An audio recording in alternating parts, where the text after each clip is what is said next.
Super 8-এ ওঠার আগ পর্যন্ত ইন্ডিয়া যেভাবে খেলতেছিল মনে হচ্ছিল সাধারণভাবে খেলতেছে, কিন্তু সুপার 8 যখন উঠলো ফার্স্ট ম্যাচটা খেললো ওকে, কিন্তু সেকেন্ড ম্যাচে বাংলাদেশের সাথে যে খেলা হচ্ছে কি বুঝতেছে, প্রতিটা খেলা যেন জ্বলে উঠতেছে। মানে ওরা যে আইপিএল খেলে, আইপিএল খেলা ওরাই বাংলাদেশের সাথে এসেই করতে হবে। ভাই তোমরা কি ভাই বাংলাদেশের সাথেই যে তোমরা আইপিএল খেলো সেটা চেক করতে হবে। আর আমি আমি আমি আমি সত্যি খুব বেশি অবাক হচ্ছি, আগে টসে জিতে বোলিং এর সিদ্ধান্ত নিল। আমি বুঝতে পারছিলাম যে আজকে একটা জিনিস হবে, কারণ ওদিকে শরীফুল নাই, তাসকিন নাই, স্পিন ভালো খাটবে ওকে। ফার্স্টের দিকে থেকেই যে অবস্থা ছিল স্পিন কিন্তু খাটতেছে না। সাকিব রে মারলো, ওরে মাইডা মারলো রে, আপনারা খেয়াল করতেছেন কি মাইডা মারলো। তো ইন্ডিয়ার যাচ্ছে আসতেছে, কিন্তু যারা আসতেছে কায়দা মতো মারিয়ে চলে যাচ্ছে। একটু আগে কিন্তু একটা আউট হলো অলরেডি 113 রান, 12 ওভার 2 বলে 113। এই সবে মাত্র আউট হলো ঋষভ পান্ট, সে কিন্তু জম্বের মারতেছিল রে ভাই। এখন আছে হার্দিক এবং আছে ডুব। আমি জানি না আজকে বাংলাদেশের কপালে কি আছে, তবে আশা করতেছি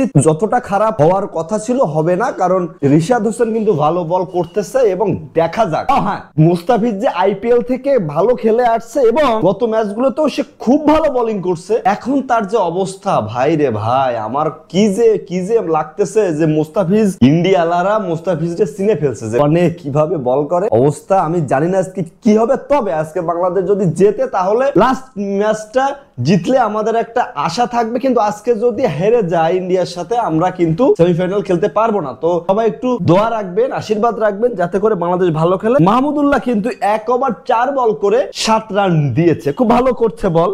সাকিবের অবস্থা ভালো না, তবে সাকিব যদি আজকে ব্যাটিংই ভালো না করতে পারে আবার বাংলাদেশিরা আমরা আবার কিন্তু ট্রোল করা শুরু করে দেব। কি করব আমরা নিজেই জানি না, কারণ সাকিব আজকে কিন্তু সেই তানজিন সাকিব কিন্তু খুব ভালো বল করছে। আজকে আমাদেরকে জিততে হবে, জয় ছাড়া কোনো কথা নাই। তবে আজকে রান 200 হইতে পারে, আবার ওভারও হইতে পারে, কারণ এখন 13 ওভারে রান সংখ্যা 115। থ্যাংক ইউ সো মাচ, আবার দেখা হচ্ছে নতুন কোনো ভিডিওতে। সে পর্যন্ত সুস্থ থাকুন, ভালো থাকুন, আর অবশ্যই যদি নতুন হয়ে থাকেন ফলো করবেন, লাইক কমেন্টস করতে একদমই ভুল করবেন না। আর ভিডিওটা যদি ইউটিউব থেকে দেখে থাকেন অবশ্যই subscribe must. Thank you so much, in the take care, bye by.